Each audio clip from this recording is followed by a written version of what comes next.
it's time for yet another fabulous Sunday night news and nonsense. I have Total OS today with me, and Deckard and Tux Digital said they couldn't make it. So it looks like just you and me, buddy. How you doing? Two of the best are here. We need nobody else. Goodbye. No, just kidding. I'm doing good. So, hey, Tossa, how about your daily weather report? Are you ready? Sure, why not? Now, live super Doppler has been indicating locally heavy amounts of rainfall across southwest Iowa.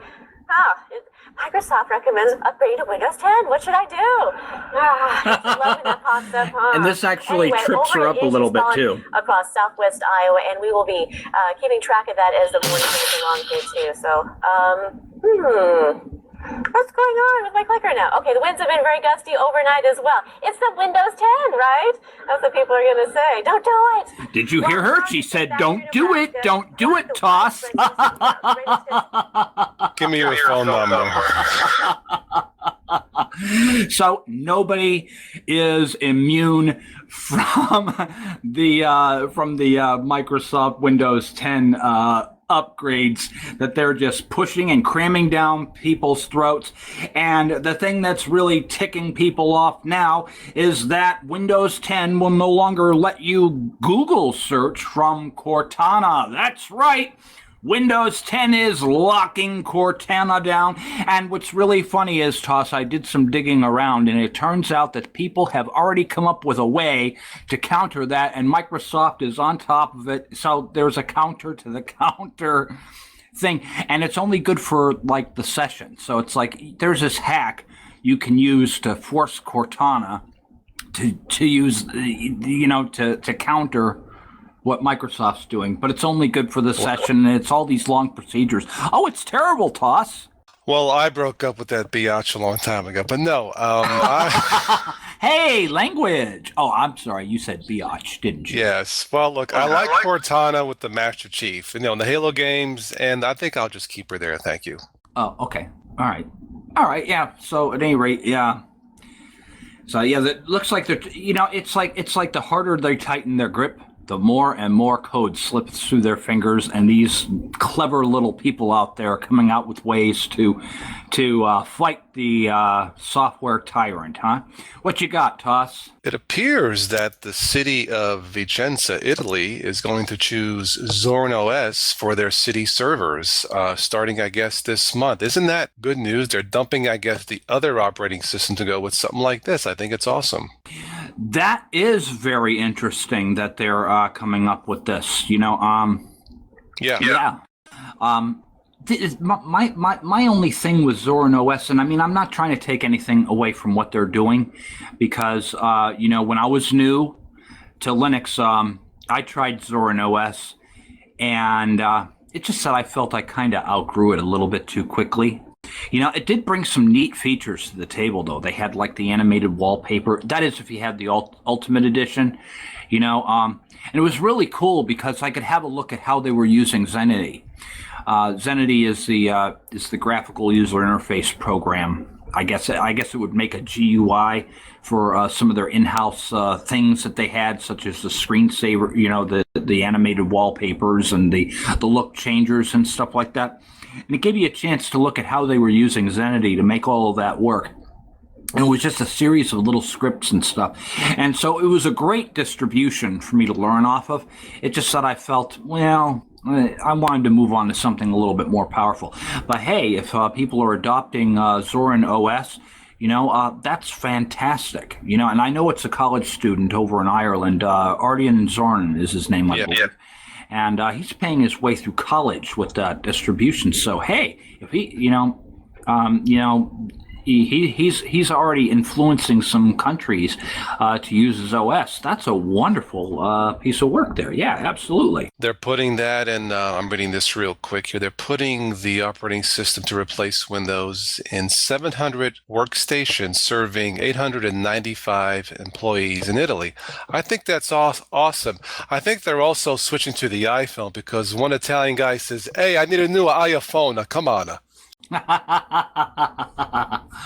right. Well, we all know that Ubuntu and Microsoft are making well, babies with something I need to point out. I did some research this week about all of the tools that are coming to Windows.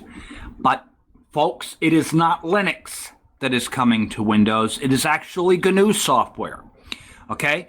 And basically what has happened is in the merger with Canonical and Windows, they've made a compatibility layer with which to run GNU software, not Linux, because it's not the Linux kernel. It's actually Bash and other GNU software on Windows. So technically it's, I think it's GNU/K Windows, meaning GNU on top of the Windows kernel. I think that's how the Free Software Foundation is coining the phrase and everything. But, I still cannot be absolutely 100% convinced, Toss, that Microsoft has changed its tune, because I have yet another article on the table here where Microsoft is still up to its nasty shenanigans. And I think, we are at the extend, because they have the embrace, extend, and extinguish theme that they've had. And I think we're at the extend phase with the canonical. Well, let me explain where I'm coming from here, because Microsoft recently made a big noise about its love and support of the open source community, especially Linux, while it's making concrete steps toward improving its support for free and open source projects. Its motives may not be entirely altruistic. Now, this is coming from the Linux Journal, folks. Microsoft continues to fund legal attacks against open source projects on multiple fronts and has crushed open source projects when it suits the company. Such is the case with RoboVM, a Java to mobile compiler that supported cross-platform mobile development. RoboVM originally was an open source project, although that changed after the parent company was acquired by Xamarin in October 2015. And Xamarin had several similar products that support cross-platform development using different programming languages. Naturally, Xamarin saw RoboVM as a suitable addition to its product line. And shortly after the acquisition, an announcement was made to the team that the open source development model wasn't, quote, working out for the RoboVM team, and the project was closed and licensing fees were increased to match the other tools in Xamarin's lineup. So basically, Microsoft purchased this software and has put the kibosh on it. And of course, we all know how much Microsoft loves Java after it had a black eye in that lawsuit years ago. First of all, GNU K sounds like a freaking cereal. And secondly, world domination has been tried before throughout history. A little bit of advice to the powers that be: it doesn't work. Yep. What you got, Toss? Well, I have a question. Did you sign a deal with Canonical for the Ubuntu 16.10? No, I didn't. Why? Do you know what it's called?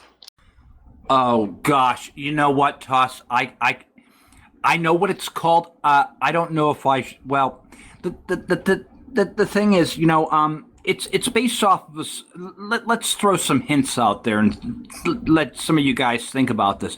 It was a song that was popular, and I think it hit the top 40 in 1958. That's 10 years before my time. And it was from a band called the Coasters.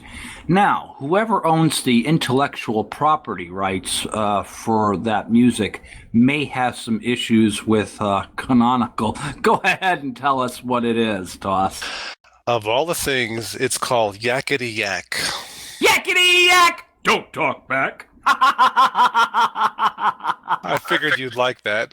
Oh, absolutely, absolutely. And I remember the song. It's like earlier today, I was thinking, I wonder if I should, make up some modernized lyrics for it. But I didn't get a chance to do that.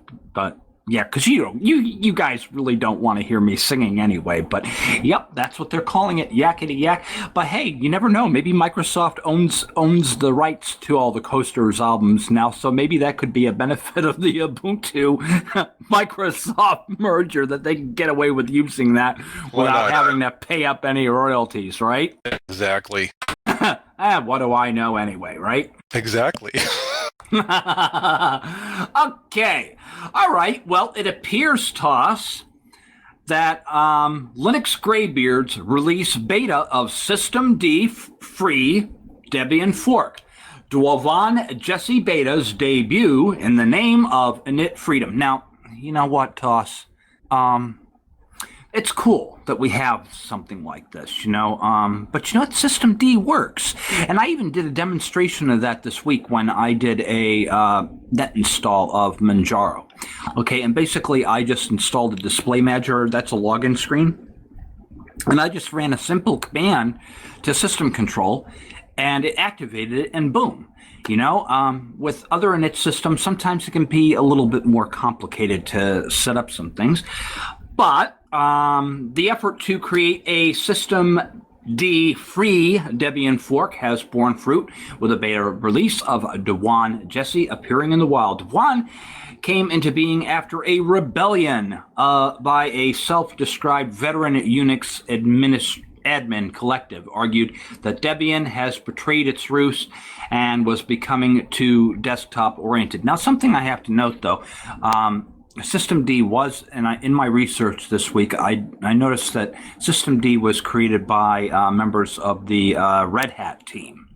Okay, and they were basically looking for a system that just works more efficiently than the current init systems that we have now. And so you've got two different camps on one side, you have people that want to have a little bit more purity where the old init systems were concerned, and some people are arguing that the System D, well, I don't want to get in the middle of any fights, so I'm not going to go any further than that, but yeah. Doesn't Ubuntu and Xubuntu use System D? They do, I believe, yeah. Well, I mean, look, I upgraded Ubuntu and Xubuntu.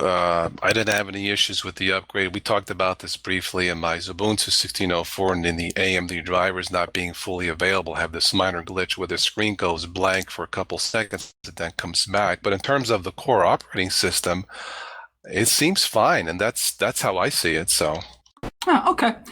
Say, how are those ATI drivers, Toss? don't get me started.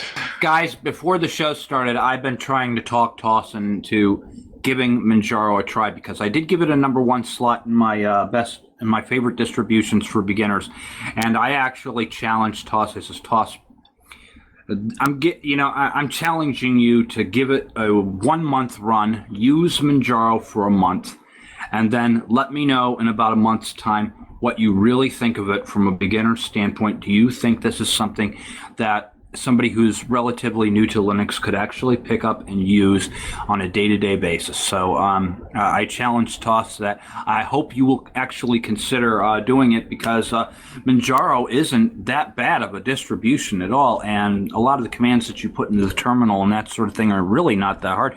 Watch my 7-part video series. It's easy, Toss. I'll tell you what, I'll take a look at the series first, and then I'll give you my decision. How does that sound? Sounds like a winner to me. What you got, Toss? Oh, I have this is semi-nonsense news. It's actually kind of cool. Was not expecting this. But apparently a new theme park is going to open in California based on the game Mass Effect. Now, how cool is that? Okay. And Mass Effect is a neat little sci-fi game and that sort of thing. What is it? What are they going to have? Like laser tag kind of thing going on with that, or what? Well, let me read it here. The video game Mass Effect, very popular title, newest version to be expected 2017. Fans of the series are quite upset that it won't. The next one, there's nothing going to be released in 2016. An announcement made that the California Great America Amusement Park will finally have the Mass Effect theme park. It's scheduled to open May 18th. I'm not really sure what it's going to have yet, but it sounds cool. Actually, I'm waiting for next year for the Manjaro Super Tux Kart theme park where you get to shoot all the Linux bugs. That should be very interesting, but no. Okay. Say, Toss, have you heard of that little add-on for Google Chrome that would allow you to actually run some of the applications from the Google Play Store? I forget what it's called now. It's called Arc Welder. Have you ever heard of that? I have not. Okay. Well, there is a program called Arc Welder which will let you run some Google Play apps in your Chrome browser, okay? And earlier this week, some Chrome OS code surfaced that suggested Google Play Store would bring millions of Android apps to Chrome OS. Google has experimented with Android apps on Chrome OS, but now it seems poised to unleash the full collection of Android apps onto the browser-only operating system. Now, there's no official word from Google on how this will play out, but the very architecture of Google's Android apps on Chrome OS implementation opens some interesting possibilities. The feature of possibilities because of the app runtime for Chrome Arc, a project that implements the Android runtime on top of Chrome's native client extension architecture. A native client is a Chrome sandboxing technology that was designed with the performance and portability in mind, allowing plugins to run at near native speeds by taking full advantage of the system's CPU and GPU. And Arc took a big step last year when it added support for Google Play Service APIs, which many Play Store apps depend on to work. Now, what this means is the possibility that what can happen is that all of Google's applications will eventually be able to be ported over to Linux, Mac, and Windows. How cool is that? I would say it's very cool. Yeah, and I think Windows could see a potential, Microsoft could see that as a potential threat because of how big the, we'll have to see how this plays out. But basically, the article was alluding to the fact that it is a possibility that Google could be potentially rolling out something that will bring all of their apps into the Windows ecosystem, thereby crushing the Windows App Store. And it's my understanding that the apps in the Windows App Store leave a lot to be desired. I think you are correct on that one, yes. Okay. What you got, Toss? It's nonsense time. Okay, well then before we go into the nonsense, Wizard was here earlier and he gave me a piece of news to share with you guys, so I figure we got a little bit of time for that, so why not pull that out? Bovidus unveils artificial intelligence on a stick. Can you imagine that? AI on a stick, Toss? Sounds like something you get at like a grocery store or something. Absolutely hot on the heels of a new artificial intelligence capable of thermal imaging camera. Chip maker Movidus has yet another AI implementation up its sleeve, a USB stick that can allow pretty much any Linux computer to handle advanced neural networks, one of the building blocks of AI. Can anybody say Skynet, Toss? Uh-oh, I have to go. Goodbye. Oh, come on. I thought you were going to give me a better Arnold Schwarzenegger impression than that one. Good to be here. It's fantastic. What you got, Toss? A Brooklyn pizzeria to sell pizza box made entirely out of pizza. So when you order the pizza, you get the box and not the pizza? I don't know. Okay, but all right. So the pizza is the pizza box too? A Brooklyn pizzeria developed a delicious and ecologically friendly alternative to a cardboard pizza boxes by creating a box made entirely. All right, so it does show the box made out of pizza, and I guess an extra pizza inside the box. But I guess if you're on a diet, you may not want to do this, right? I don't know. That's stupid. What else you got? That's stupid. Okay, skip on to the next one. Let's go. This was last week. This is for real now. It's hard for me to say this. Now, Here we kids, go. whenever Toss says this is for real, this is when you stick your fingers in your ears and go la la la la la la la la la la la la. Go ahead. Humvees fall from the sky as U.S. Army airdrop fails. Apparently, it was some kind of a show or some kind of training thing. Of course, you got these cargo planes, and when you drop these tanks or these Humvees, I guess they forgot something called a parachute. So this thing, you see this thing dropping and it gets squished. And I guess I can understand this because I think the crew was playing heavy metal. Well, maybe, I don't know, maybe they were trying to drop test them.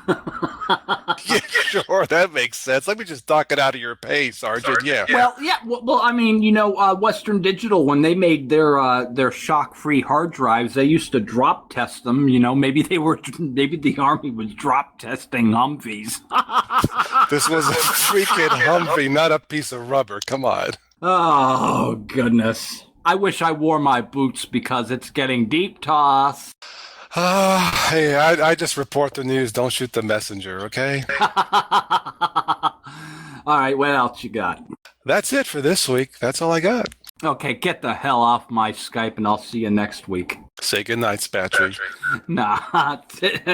First, I'd like to thank everybody who joined us live here at Cup of Linux. And, of course, you can always interact with us at cupoflinux.com. We've got a chat room, and we have Mumble, and we'd like to see more people coming in, hanging out. So if you're ever bored and you're not doing anything, come on over to cupoflinux.com, hang out with us, and come to the dark side. We've got free cookies. That's all I have for this week, and thank you, Total OS Today, for joining us. He's got a great channel as well, so if you haven't seen Total OS Today, check him out on YouTube. That's TOTALBS Today. Oh, I'm sorry, OS Today. Will you stop it? You know who loves you, Todd. Yeah. All right, have a good one, y'all. Adios, muchachos.